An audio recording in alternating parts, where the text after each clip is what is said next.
Hi guys, while I'm getting ready, I wanted to talk about something and discuss something just real quick. This is not going to be a very long video. You're going to have to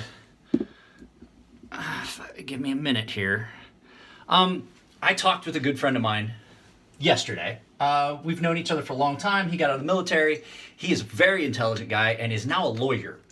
And we got on the subject of YouTube because he follows my channel.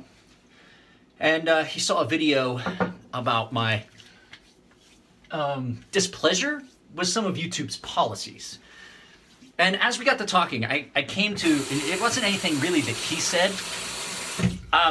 He said a few things that made me kind of reconsider my position, so I'm kind of torn. I agree with YouTube's right to set forth these policies of demonetization, and all of the things that irritate some of the creators. I gotta get out of here. I have to get ready and go. I gotta stop by my friend George's gym and pick some stuff up for sharpening for him.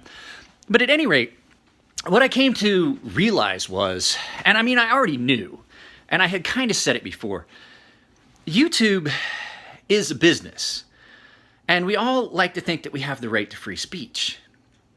And we do, but the thing is, that is a double-edged sword. You can come to my house and say whatever you want, but if I don't like it, there's a good chance I'm gonna throw your ass out.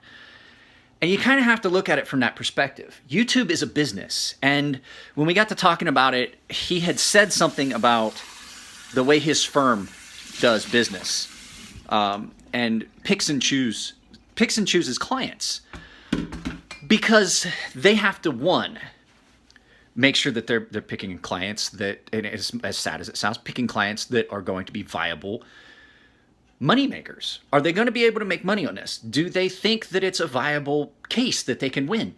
And so those things have to be taken into consideration. But the other thing is they have to protect their reputation, not just for them, but for all of, not just for the lawyer and not just for the company, but for all of the employees and all of the people that are involved in that business. They have to maintain a reputation that, you know, defense lawyers are always thought of, and that's what he is. He's a defense lawyer.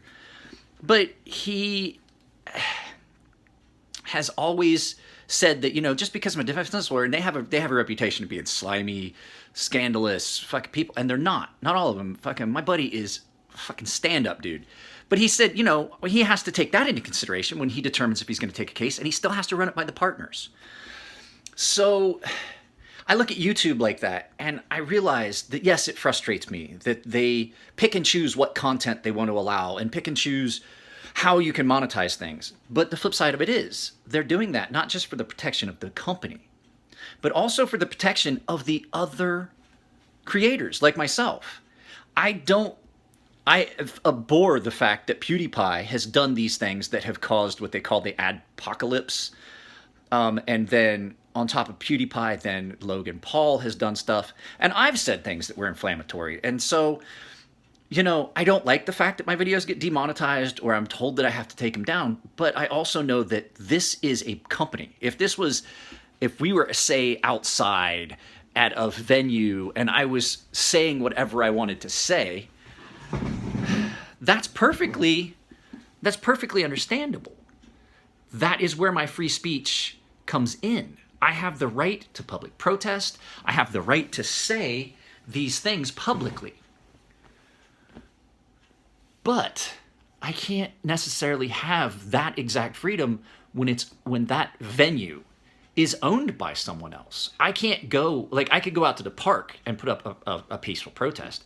I can't go to the fucking grocery store and interfere with their business. That then is illegal. So we have this right. And we exercise our rights, but sometimes we think that we have blanket freedom to do whatever we want, wherever we want, and we all know that's not true. You know, in the Constitution, there's the right of unimpeded passage. But caveat to that is, that doesn't mean that you can cut my fence on my farm and come through my property. Do you see where there's these little things? And I apologize, guys, it's not a knife video. It's just, I just kind of had something that come, and I've talked about this with Chris Williamson before, and I say yes and no, and I agree with him. Do I like the policies? No, I don't like the policies. I don't like the fact that they're have, gun channels are being demonetized and demonized. I own guns, and not a single one of my guns has ever jumped up and shot anyone.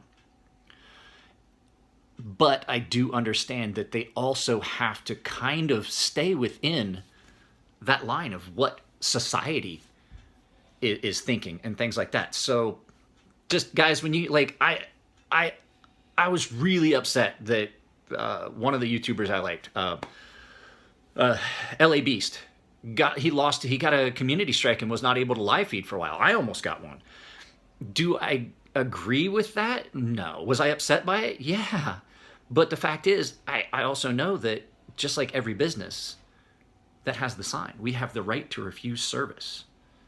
It's a business. So that's it, guys. I mean, I just kind of wanted to throw that out there because I have voiced my displeasure with YouTube and Google. But in retrospect, I get it. Here's the thing. I do the same thing. I do the exact same thing that I'm talking about in my comments. I moderate my channel. If I feel you're being abusive, if I feel that your comments are of no worth to anyone, and if anything, inflammatory and cause a problem, a lot of times I will leave comments up as long as you're not being abusive and things like that. There are comments that come down because, I run my business through my channel. If you put up a link to another sharpening service, yeah, I'm going to take it down. I'm sorry. The only person that I currently endorse for sharpening is Big Brown Bear because he does Maximet, and I've tried Maximet and I can't get it to work on any of the stones. So he has a way to do it. That's who I would recommend, and so he told me what I need to do. I tried it. I can't make it work the way I'm doing it. So, I mean, I may practice, and it may just be that I got a bad piece of Maximet, but I'm not the only person. So I do the same thing.